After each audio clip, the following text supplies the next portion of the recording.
কিন্তু প্রথমত আমাকে ওখানে গিয়ে একটা হেয়ার দেখানো হয়েছিল, কিন্তু ওটা খুব একটা যাচ্ছিল না ওর ফেসের সাথে, তাই আমি কিন্তু এই হেয়ারটা করে দিয়েছি। আর এই হেয়ারটা করার পরে সমস্ত লুকটাই কিন্তু ভীষণ সুন্দর লাগছিল দেখতে।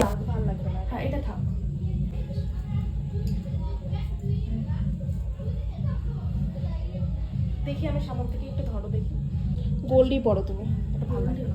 আচ্ছা ঠিক আছে। সবগুলো জুয়েলারি চেক করে দেখার পর আমার মনে হলো যে এটার সাথে গোল্ড পরলে বেশি ভালো লাগছে ব্যাপারটা। ভালোই সাজিয়েছো। কারণ কুন্দনের মালাটা এতটাই হেভি আর এতটাই ভারী ছিল, মানে এটা পুরো গলাটা ওর কভার করে নিচ্ছিল আর অনেকটাই ছড়িয়ে যাচ্ছিল, যার জন্য ব্যাপারটা ভালো লাগছিল না।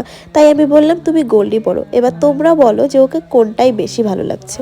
আর এত খুঁজে ওই লেহেঙ্গার কালারটা চুজ করেছে, এতটা সুন্দর লাগছিল দেখতে, একদম ডলের মতো। তোমরাই বলো তো আমার ব্রাইডকে আজকে কেমন লাগছে। আরো কত বাহারে আলোতে চল, আরো আলোতে চল। এই ফ্লাওয়ারগুলো আমাকে মাথার পেছনে সেট করতে বলা হয়েছিল, কিন্তু আমার মনে হলো সাইডে ফ্লাওয়ারটা দিলে আরও বেশি ফুটবে ব্যাপারটা। এবার শুধু একটা জিনিসই বাকি আছে, সিঁদুর পরানো। তো সিঁদুরটা পরে নিলাম, এবার ওর ফাইনাল একদম কমপ্লিট হয়ে গেছে। এখন একটা স্টোনের নোজ রিং পরালে আরো ভালো লাগতো, কিন্তু তবুও কিন্তু ভীষণ সুন্দর লাগছে। তুমি দেখে বলো কেমন লাগতেছে। ভালো লাগতেছে।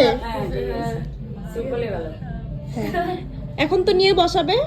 হ্যাঁ ঠিক আছে, নিয়ে যাও। একবার পুরো ফাইনাল লুকটা তোমাদের সাথে শেয়ার করে দিই যে ওকে সত্যি আসলে কেমন লাগছে। এবার চলো ওর বরকে জিজ্ঞেস করি। বলো কেমন লাগতেছে। ঠিকঠাক আছে, টাইমের মধ্যে রেডি করতে পারছি। দেখো দাদা ভাইয়ের থেকেও জিজ্ঞেস করে নেওয়া হলো কেমন লাগছে। বরের পছন্দ হলে আর কি চাই বলো। আসছে গাঙে মৌমাছি খুব সুন্দর লাগছে, আমিও সেটাই ওকে বলছিলাম। কাজ করার পর যখন এইটুকু কমপ্লিমেন্টস পাই তখন যে কি ভালো লাগে, মানে কিছু বলার ভাষা নেই। তখন সারাদিনের এই পরিশ্রম ক্লান্তি যেন নিমিষেই দূর হয়ে যায়। আর এখান থেকেও কয়েকটা ভিডিও তোমাদের সাথে শেয়ার করছি, তোমরা একটু দেখে জানাও তো আমার এই পুতুল ব্রাইডকে তোমাদের কেমন লাগলো। আর তোমরাও তোমাদের স্পেশাল দিনে যদি সুন্দর করে সাজতে চাও তাহলে কিন্তু আমার সাথে অবশ্যই যোগাযোগ করতে পারো। এবার সবকিছু গুছিয়ে নিয়ে এবার বাড়ি যাওয়ার পালা। আর বাড়িও কিন্তু আজকে আমরা খুবই তাড়াতাড়ি গিয়েছিলাম, 8টার মধ্যে বাড়িও চলে গেছিলাম।